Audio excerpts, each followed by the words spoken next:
Bismillahirrahmanirrahim. Alhamdulillah rabbil alamin. Allahumma salli wa sallim ala sayyidina Muhammad wa ala ali sayyidina Muhammad.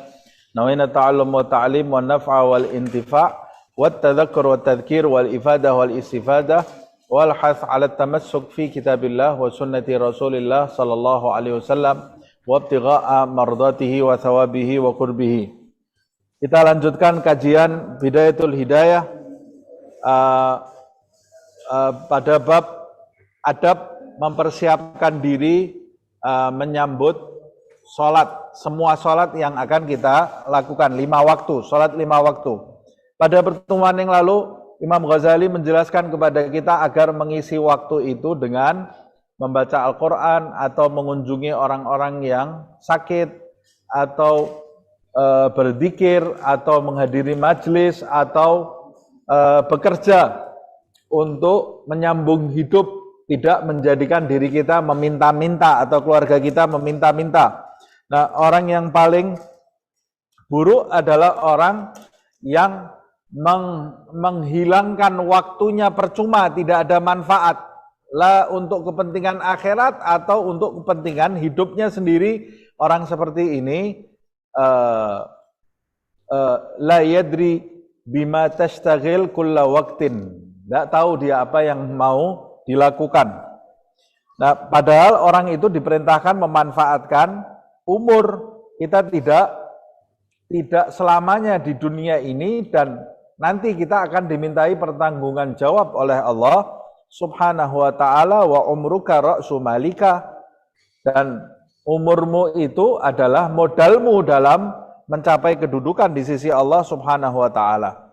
Kata Imam Ghazali, fala takun kal hamga, janganlah kamu, hai orang-orang yang membaca kitabku, hai orang-orang yang sudah membaca kitab Bidayatul Hidayah, hai orang-orang yang sudah mendengar penjelasanku dari mulai muqaddimah kitab Bidayatul Hidayah sampai halaman 70 ini. Hai para murid, hai orang-orang yang menginginkan kedudukan di sisi Allah, hai orang-orang yang menginginkan kedudukan di sisi Nabi Muhammad sallallahu alaihi wasallam, fala takun kal hamga, janganlah kalian itu seperti orang-orang yang dungu, orang-orang yang bodoh.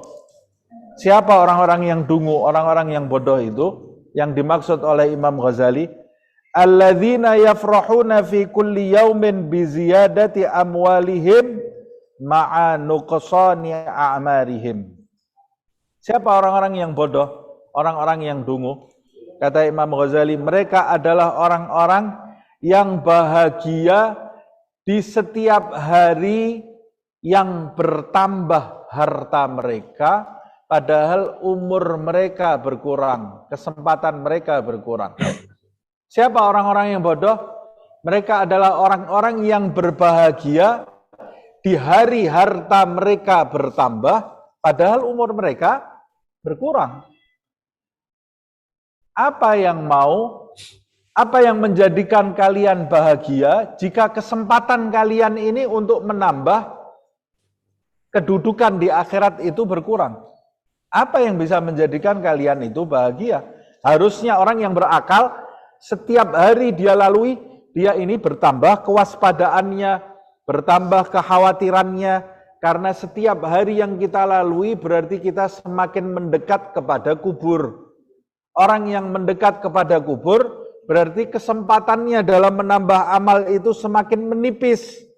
Orang yang kesempatannya menambah amal itu semakin menipis, berarti kesempatannya untuk memperbaiki, invest kondisi akhiratnya nanti, invest untuk kehidupan akhiratnya semakin sedikit. Jadi di dunia ini, maksud Imam Ghazali, kamu tidak usah bahagia-bahagialah di dunia ini. Maksudnya bukan kita tidak boleh tertawa, bukan kita tidak boleh rakshe, ya bolehlah. Tapi kalau mau bahagia, bahagialah bersama orang-orang yang soleh. Fabidzalika falyafrahu. Allah Subhanahu wa ta'ala memerintahkan, nah, untuk hal-hal seperti itu berbahagialah kamu. Bahagianya untuk apa? Bahagia karena harta? Enggak. Karena dengan lahirnya Muhammad SAW, bahagialah kamu. Bahagia di dunia itu bahagia atas hari kelahiran Nabi Muhammad. Bahagia kita ini jadi umatnya Nabi Muhammad. Bahagia saya bisa hadir majelis taklim. Bahagia saya diberi kesempatan oleh Allah untuk berzikir. Bahagia saya bisa bersolawat kepada Rasulullah SAW. Bahagia saya bisa mengenal orang-orang yang soleh. Bahagia saya bisa bersilaturahmi. Bahagia saya bisa mengunjungi waliullah. Bahagia saya bisa membantu orang yang susah. Bahagia saya bisa menjenguk orang yang lagi sakit. Bahagia saya bisa menghibur orang yang sedang gundah. Ini bahagia di dunia. Karena bahagia yang seperti ini nanti manfaat. Nah, orang-orang yang punya kedudukan di sisi Allah, dia berbahagia ketika melakukan hal-hal yang bisa bermanfaat nanti invest untuk negeri akhiratnya. Hal-hal yang memakmurkan dunia itu tidak menjadikan mereka bahagia. Tambah uang. Apa yang menjadikan saya bahagia dengan tambah uang? Kecuali kalau tambahnya uang saya itu karena saya mau menyedekahkannya. Menyedekahkan untuk orang-orang yang kesusahan. Nah, ini bahagia. Bahagianya bukan karena tambah uangnya, tapi karena saya ingin menolong orang. Ini bahagia yang benar. Orang yang bahagia ketika saldo banknya bertambah, ini orang dungu, kata Imam Ghazali. Sebab saldo bank kamu itu bertambah, uang kamu bertambah, uang kamu itu akan kamu tinggalkan. Tidak ada manfaatnya nanti ketika dikubur. Ada yang dikubur bawa buku bank, bawa tabungan banknya, tidak ada. Kalau kita bawa pun mau kita buat apa ini tabungan bank ini? Ada yang dikubur nanti kalau saya mati berikan ATM sama apa itu kredit card ATM letakkan. Apa manfaatnya kredit card kamu, ATM kamu, dolar kamu, emas kamu, perak kamu? Apa manfaatnya nanti dikubur? Tidak ada manfaat. Sama sekali tidak bermanfaat. Jadi kalau bertambah hal-hal ini di dunia, kamu bahagia, ini berarti kamu termasuk orang yang bodoh. Nah, berapa banyak di antara kita yang ternyata masih bodoh. Bahagia sedihnya diukur dengan tambah kurangnya uang. Kalau hari itu dapat keuntungan, uangnya bertambah, senyum terus hari itu dia. Oh, alhamdulillah. Oh, bahagia terus. Begitu hari itu usahanya rugi, uangnya berkurang, saldo banknya turun, sumpek dia. Seakan-akan dunia ini runtuh, menghimpit dia. Orang-orang yang punya kedudukan di sisi Allah Subhanahu wa taala, dia gundah ketika ketinggalan sholat berjamaah, ketika ketinggalan majelis, ketinggalan tahajud. Ada Hatim Al-Asam, kalau tidak salah Hatim Al-Asam, nangis dia pada waktu wafat anaknya, dia nangis. Datang tetangga-tetangganya, kata tetangganya, wahai Hatim, jangan kamu menangis, dia salah, semua yang di dunia ini pasti akan mati. Kata Hatim Al-Asam, loh, kalian menyangka saya menangisi anak saya yang wafat. Anak saya yang wafat ini tidak saya tangisi karena dia pasti berada di tempat yang baik, dia belum balik, belum punya dosa, kata Hatim Al-Asam. Nah, kamu menangis ini, apa yang kamu tangisi? Saya menangisi karena tadi pagi saya sholat subuh ketinggalan takbiratul ihram bersama imam. Saya kira kalian ini bertakziah kepada saya, mau bertakziah karena saya ketinggalan takbiratul ihram. Nah, jadi bencana itu buat dia ketinggalan takbiratul ihram berjamaah bersama imam. Ada seseorang yang menangis di dalam masjid, ditanya, oh ini kehilangan apa dia nangis seperti ini? Kalau kita mungkin kehilangan 1 juta, 2 juta, nih nangis tidak 3 hari nggak selesai nangisnya ini ya. Ini orang ditanya, kamu kenapa nangis? Ada musibah apa? Oh, saya hari ini dapat musibah yang luar biasa. Apa musibah yang kamu alami? Saya baru saja masuk ke masjid kaki kiri dulu, bukan kaki kanan. Saya ketinggalan sunnah Nabi Muhammad SAW. La haula wala quwata illa billah. Kalau orang zaman sekarang ini orang gila ini. Masuk masjid kaki kiri saja nangisnya seperti kehilangan uang. Tapi itu yang betul. Kehilangan keberuntungan. Kita mau masuk masjid, masuk kamar mandi, masuk ke pasar, masuk ke rumah, nggak pernah terfikir dari kita mana yang harus kita dahulukan. Padahal di situ ada keberuntungan. Nah, kata Imam Ghazali, orang yang dungu adalah orang yang bahagia di mana hartanya bertambah padahal umurnya berkurang. Fa'ayyu khairin fi malin yazidu wa umrin yanggus. Kebaikan apakah yang didapat oleh seseorang yang hartanya bertambah tapi kesempatannya berkurang, umurnya berkurang? Apa kebaikan yang dia dapat? Harusnya tidak ada. Jadi bagaimana wahai Imam Ghazali? Apa yang harus saya lakukan? Wala tafrah. Jangan kamu di dunia ini bahagia. Bahagia itu nanti di akhirat. Kalau kita mati dalam keadaan husnul khatimah, itu kita pantas tertawa bahagia. Di dunia ini, la tafrah. Jangan bahagia. Illa, kecuali. Oh, berarti di dunia boleh bahagia? Boleh. Jadi kapan saya harus bahagia di dunia ini? Kata Imam Ghazali, la tafrah illa biziyadati ilmin au amalin. Allah, ini Imam Ghazali ini ya. Jangan kamu ketawa di dunia ini, jangan kamu bahagia di dunia ini, kecuali kalau tambah ilmumu dan tambah amal perbuatan. Berarti ini tambah ilmunya ilmu yang manfaat, ya, ilmu yang manfaat, bukan tambah ilmu untuk memuaskan intelektualitas kita. Wah, tambah ilmu supaya dibilang orang hebat. Nah, ini bukan ilmu yang seperti ini. Nih, ilmu yang manfaat. Kamu bahagia ketika tambah ilmumu dan tambah amal. Bahagia. Kenapa wahai Imam Ghazali? Kenapa saya bahagianya tambah ilmu dan tambah amal? Fa'innahuma, karena kata Imam Ghazali, kedua hal tersebut, sesungguhnya dua hal itu, yaitu tambah ilmu dan tambah amal, sebab ilmu dan amal rafiqaka yashabanika fil gabri. Karena ilmu dan amal itu adalah teman dekatmu yang akan menyertaimu saat engkau masuk ke dalam kubur. Kamu nanti masuk ke dalam kubur, yang menyertai kamu cuma ilmu kamu dan amal kamu. Ilmu ini nanti yang menjadikan kamu mengenal Allah, menjadikan kamu berdakwah, kamu ajarkan ilmumu kepada anak-anakmu, kepada saudara-saudaramu, ilmu yuntafa' bih. Manfaat nanti. Amal kamu, amal perbuatan kamu, sholat kamu, zikir kamu, Al-Quran, majlis kamu, sedekah kamu, ini nanti yang akan menemani kamu masuk ke dalam kubur. Haitsu yatakhallaf angka, yang di saat itu meninggalkanmu. Waktu kamu masuk ke kubur pasti akan meninggalkan kamu. Siapa yang meninggalkan kita? Ahluka, keluarga kamu semua. Gak ada yang rela masuk ke kubur bersama kamu.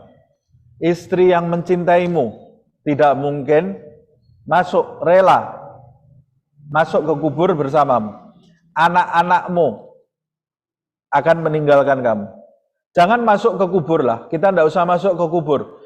Suruh anak istri kita beri wasiat. Nanti kalau saya mati, jangan tinggalkan kubur saya 1 hari 1 malam. Nggak tahan mereka. Begitu kita masuk ke dalam kubur, mereka duduk paling cuma 15 menit, 20 menit, sudah tidak tahan mereka sambil lihat jam. Kapan ini selesainya? Tahlil kapan selesainya? Apalagi kalau panas atau gerimis, lari mereka meninggalkan kita. Kita sudah bukan suaminya lagi, bukan bapaknya lagi dalam tanda kutip. Ya sudah, itu sejarah, menjadi sejarah. Ya mungkin kalau anak-anak kita soleh, kita didoakan, alhamdulillah. Makanya didik anak kita supaya mendoakan kita nanti ketika kita di alam kubur. Tapi menemani kita, enggak. Memberi manfaat buat kita, enggak bisa. Enggak bisa menolong kita. Ya sudah, kita sendiri di alam kubur itu. Keluarga kita akan meninggalkan kita. Wa maluka. Ahluka ini bisa keluarga, bisa istri ya. Wa maluka. Hartamu. Tidak ada orang masuk membawa harta. Kita masuk ke dalam kubur, harta kita itu sudah milik ahli waris. Milik ahli waris kita. Mereka akan membagi-bagi harta kita, membagi rumah yang dulu kita bangun dengan susah payah, membagi mobil yang kita rawat itu, akan mereka bagi-bagi itu mobil itu, membagi setiap pakaian yang kita rawat, membagi cek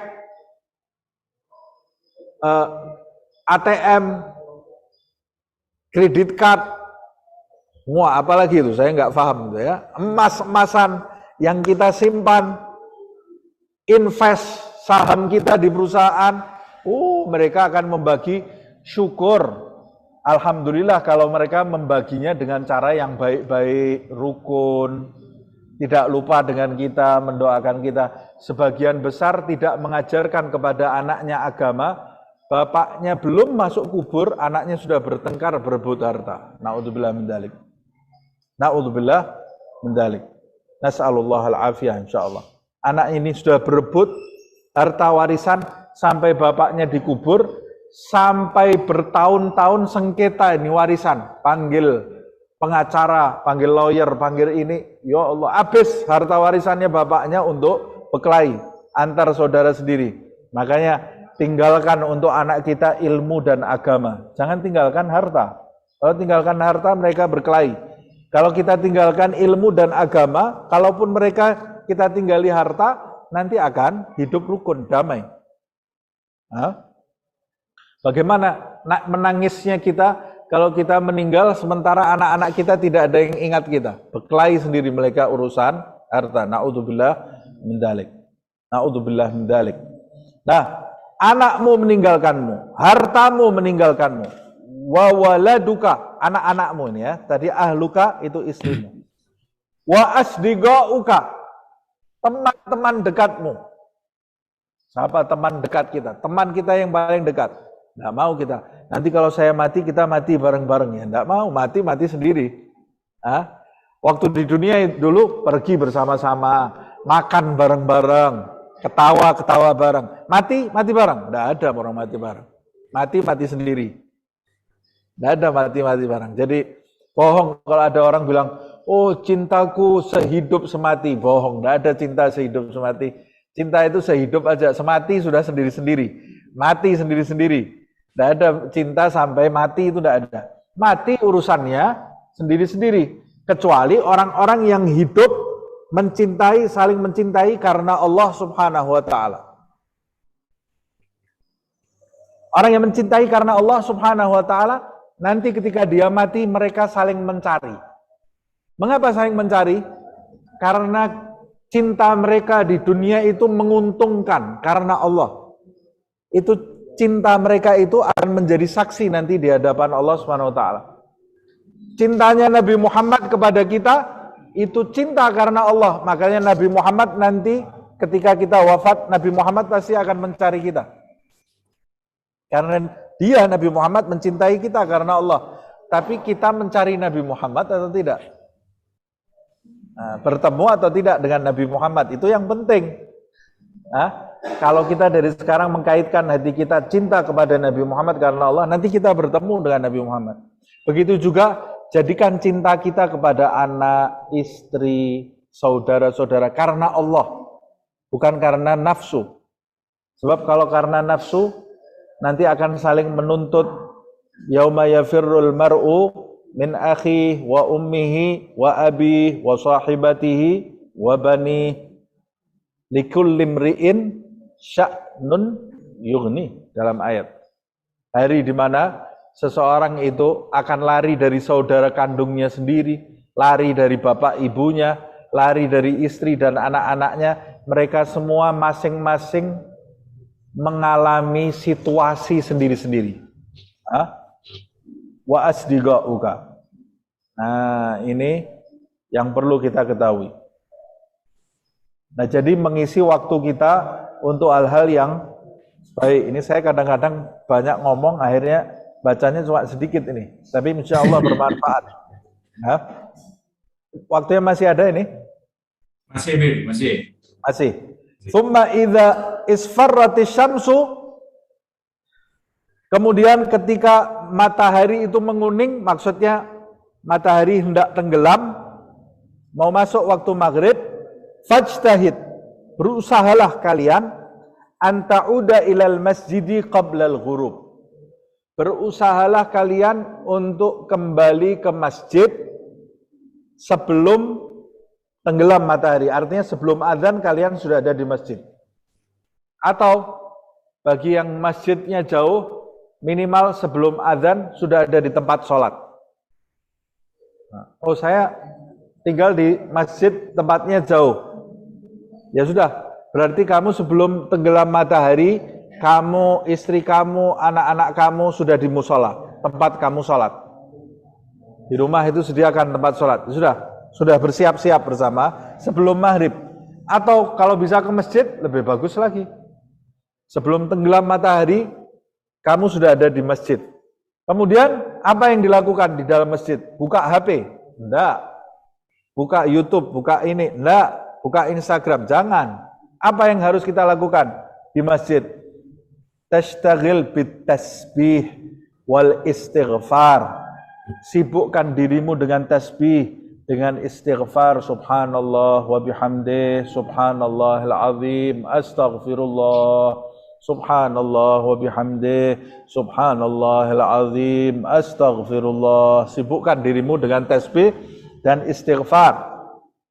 Fa inna fadla hadhil waqti ka fadli ma qablat tulu'is syamsi. Luar biasa. Karena keutamaan waktu sebelum adzan maghrib itu seperti keutamaan waktu sebelum adzan subuh. Sebelum adzan subuh itu waktu mustajabah. Sebelum tenggelam matahari juga waktu mustajabah. Maka manfaatkan waktu ini. Qala Allah Azza wa Jal, Allah Subhanahu wa taala berfirman, "Wasabbih bihamdi rabbika qabla tulu'i syamsi wa qabla ghurubiha." Dalam ayat Allah menyebutkan, dan bertasbihlah dan tahmid kepada Tuhanmu, dengan tahmid kepada Tuhanmu qabla tulu'i syamsi, sebelum terbit matahari, wa qabla ghurubiha. Saya salah tadi ya. Qabla tulu'is syamsi bukan adzan subuh. Keutamaan tenggelamnya matahari, waktu sebelum tenggelamnya matahari seperti keutamaan sebelum isyraq. Jadi manfaatnya luar biasa, bukan sebelum adzan subuh. Salah. Disebutkan perintahnya di dalam ayat ini, bertasbihlah kamu disertai tahmid kepada Tuhanmu sebelum terbit matahari dan sebelum tenggelamnya matahari. Wa igra. Nah, ini amalan Habib Abdullah bin Alwi Al-Haddad. Ini selalu diamalkan oleh Habib Abdullah Al-Haddad. Ditulis juga di dalam kitab At-Tariqah As-Sahlah. Tariqahnya Habib Abdullah bin Alwi Al-Haddad. Bacalah sebelum tenggelamnya matahari surat Asy-Syamsi wad-Duhaha, surat Asy-Syams, wasy-Syamsi wad-Duhaha, wal qamari idza talaha, sampai akhir. Kemudian wal laili idza yaghsha, surat Asy-Syams, surat Al-Lail, wal muawwidzatain, Al-Falaq, An-Nas. Nah, ini kurang. Al-Ikhlas 3 kali sebetulnya ya. Jadi Asy-Syams, Al-Lail, Al-Ikhlas 3 kali. Kalau Habib Abdullah bin Alwi Al-Haddad ditambahi Al-Ikhlas 3 kali, kemudian Al-Muawwidzatain. Al-Muawwidzatain. Wal taghrub alaika syams wa anta fil istighfar. Dan hendaklah matahari itu tenggelam sedang kamu dalam keadaan istighfar. Astagfirullah, astagfirullah. Fa idza sami'tal adzan, lalu ketika kau dengar adzan, fa'jib, berhenti istighfarnya, jawab adzan. Waktu dengar adzan maghrib. Wa qul ba'dahu, dan ucapkan setelah itu, Allahumma inni as'aluka inda iqbali lailika wa idbari naharika wa huduri salatika wa aswati du'atika an tu'tiya Muhammadanil wasilata wad du'a kama sabak. Nah, jadi membaca doa adzannya didahului dengan ini dulu ya.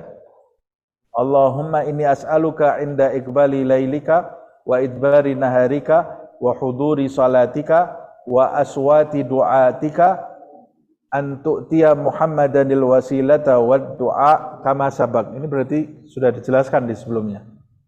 Nah, nanti dibaca lagi di sebelumnya. Kemudian doa adzan itu, Allahumma rabba hadhihi da'wati tammah wa salatil ghaimah ati sayyidina Muhammadanil wasilata wal fadilah, sampai akhir doa adzan. Summa shallil fard ba'da jawabil iqamah, lalu kerjakan sholat fardu setelah engkau jawab iqamah. Wa shalli ba'da dzalika qabla an tatakallam rak'atain, dan setelah engkau sholat maghrib, sebelum engkau berbicara, jadi bagusnya tidak berbicara sama sekali. Setelah engkau menyelesaikan maghrib dan doa setelah sholat maghrib, sholatlah kamu 2 rakaat. Fahuma ratiba al-maghrib, 2 rakaat yaitu 2 rakaat rawatib muakkadah, yaitu sholat ba'diyah maghrib.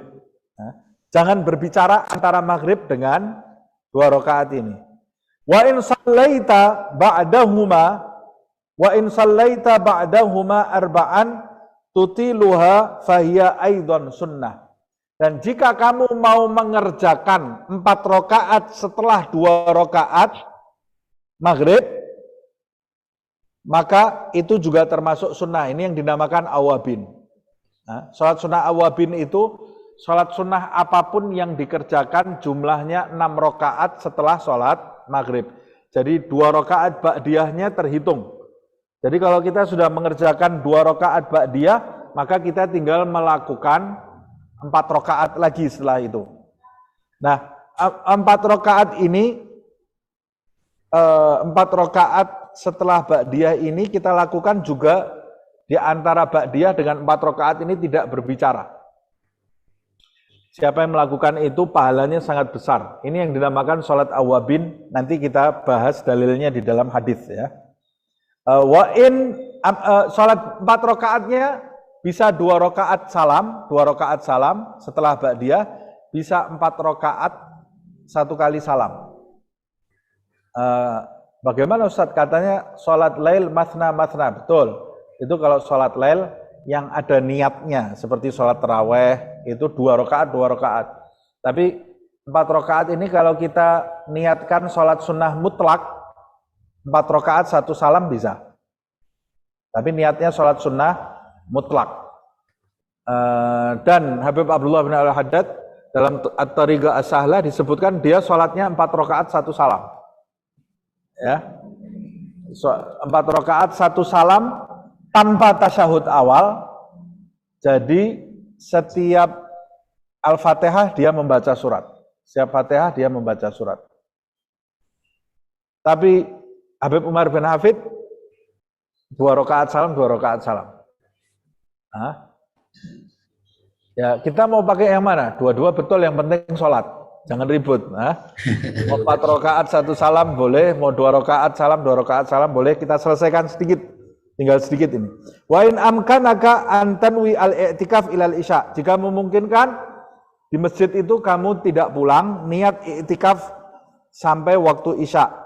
Wa tuhyi ma bainal isya'ain bis shalah, dan menghidupkan antara maghrib dan isya itu dengan sholat. Jadi nambah sholat lagi. Bahkan dalam riwayat sholat sunnah 20 rakaat. 20 rakaat. Siapa yang melakukan sholat sunnah ini pahalanya sangat besar. Kalau kita tidak ada kerjaan, ya lakukan sholat sunnah itu. Mau apa melakukan hal-hal yang tidak ada manfaatnya. terutama ibu-ibu di rumah itu ya. Cari rezeki sudah dicarikan suaminya, anak-anaknya maghrib sudah pada istirahat semua, sudah diberi makan, nganggur, tidak ada kerjaan. Lakukan sholat sebanyak-banyaknya. Nah, atau lakukan hal-hal yang manfaat. Faqad warada fi fadli dzalika ma la yuhsa. Telah diriwayatkan keutamaan menghidupkan antara maghrib dan isya itu keutamaannya luar biasa. Wahia nasyiatul lail, dan antara maghrib dan isya itu permulaannya malam. Li'annahu awwalu nash'ihi wahia salatul awwabin. Nah, yang dinamakan ini adalah salat sunnah awwabin. Pahalanya besar sekali seperti yang saya sebutkan. Nah, bahkan ada yang menyebutkan siapa yang melakukan salat sunnah awwabin ini, dia dapat pahala seakan-akan melakukan salat sunnah malam, salat sunnah tahajud. Nah, pahalanya seakan-akan dia ini terhitung melakukan salat sunnah tahajud. Saya pernah dengar dari seorang ulama, orang soleh, dia bicara kepada saya, ya Nabil, tidak ada wali yang meninggalkan salat sunnah awwabin. Jadi setiap wali itu dia selalu melakukan sholat sunnah awwabin. Ya, itu ucapan dia. Dari mana sumbernya saya tidak tahu, tapi yang mengucap orang soleh. Jadi kalau kita kepingin jadi kekasih Allah, jangan tinggalkan sholat sunnah awwabin. 2 rakaat ba'diyah maghrib, kemudian 4 rakaat setelah itu, dan di sela-selanya jangan ada pembicaraan. Langsung sholat. Pahalanya besar. Wallahu a'lam bishawab. Rabbana anfa'na bima 'allamtana, Rabbi 'allimna alladhi yanfa'una, Rabbi faqihna wa faqih ahlana, wa rabatil lana fi dinina, ma'ahlil kutri unsa wa zaka. Rabbi waffiqna wa waffiqhum lima tartadi qawlan wa fi'lan karama, warzuqil kulla halalan daima, akhillat ya ulama. Nahza bil khair wa nukwa kulla syar, Rabbana wa aslih lana kulla syu'un, wa akirra birida minkal uyun, waqti anna Rabbana kulla duyun, qabla an ta'tiyana rusulul manun, waqfir wastur anta akramu man satar, wa salatullahi taksal musafa man ilal haqqi dana wal wafa, bi kitabin fi'lin nasi shifa, wa ala alil kirami syurafa, wa ishabil masabihil qurat. Allahumma hdina bihudak, waj'alna mimman yusari'u fi ridak, wa la tuwallina waliyan siwak, wa la taj'alna mimman khalafa amraka wa ansab. Wa hasbunallahu wa ni'mal wakil, wa la hawla wa la quwata illa billahil aliyyil azim.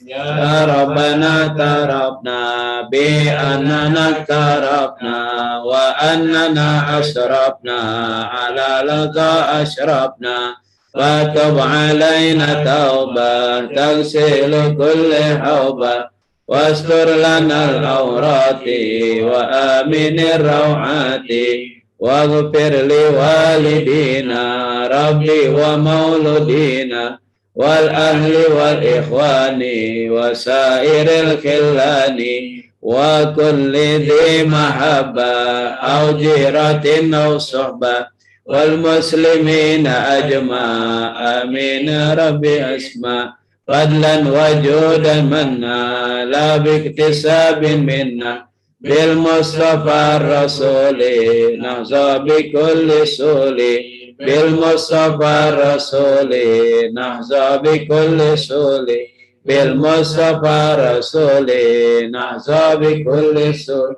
Sallallahu wa sallam Rabbi alaihi adal habib wa alihi wa sahbihi idadi tasyisobi, walhamdulillahi fil bad'i wa tanahi. Tahdim, Habib. Tahdim. Amin, amin. Amin. Amin, amin. Indak. La, indak. Indukum, Habib. Amin, amin. Subhanakallahumma wa bihamdika asyhadu an la ilaha illa anta astaghfiruka wa atubu ilaik. ربنا تقبل منا إنك أنت السميع العليم وتب علينا إنك أنت التواب الرحيم اللهم لا تحرمنا خير ما عندك لشر ما عندنا اللهم وفقنا للعمل الذي يقربنا إليك في الدنيا والآخرة اللهم زهدنا في الدنيا ورغبنا في الآخرة واجعلنا من عبادك العلماء العاملين المخلصين اللهم مغفرتك أوسع من ذنوبنا ورحمتك أرجى عندنا من أعمالنا اللهم مغفرتك أوسع من ذنوبنا ورحمتك أرجى عندنا من أعمالنا اللهم مغفرتك أوسع من ذنوبنا ورحمتك أرجى عندنا من أعمالنا يا ميسر كل عسير ويا جابر كل كثير ويا صاحب كل فريد ويا مغني كل فقير ويا مقوي كل ضعيف ويا مأمن كل مخيف يسر علينا كل عسير فتيسير العسير عليك يسير اللهم يا من لا يحتاج إلى البيان والتفسير حاجاتنا كثير أنت عالم بها وخبير اللهم إنا نخاف منك ونخاف ممن يخاف منك ونخاف ممن لا يخاف منك اللهم بحق من يخاف منك نجنا ممن لا يخاف منك اللهم بحق سيدنا محمد واحرسنا بعينك التي لا تنام واكنفنا بكنفك الذي لا يرام وارحمنا بقدرتك علينا فلا نهلك وأنت ثقتنا ورجاؤنا اللهم إنا نسألك زيادة في الدين وبركة في العمر وصحة في الجسد وسعة في الرزق وتوبة قبل الموت وشهادة عند الموت مغفرة بعد الموت وعفوا عند الحساب وأمانا من العذاب ونسيبا من الجنة وارزقنا النظر إلى وجهك الكريم وصلى الله على سيدنا محمد وعلى آله وصحبه وسلم والحمد لله رب العالمين قبول إن شاء الله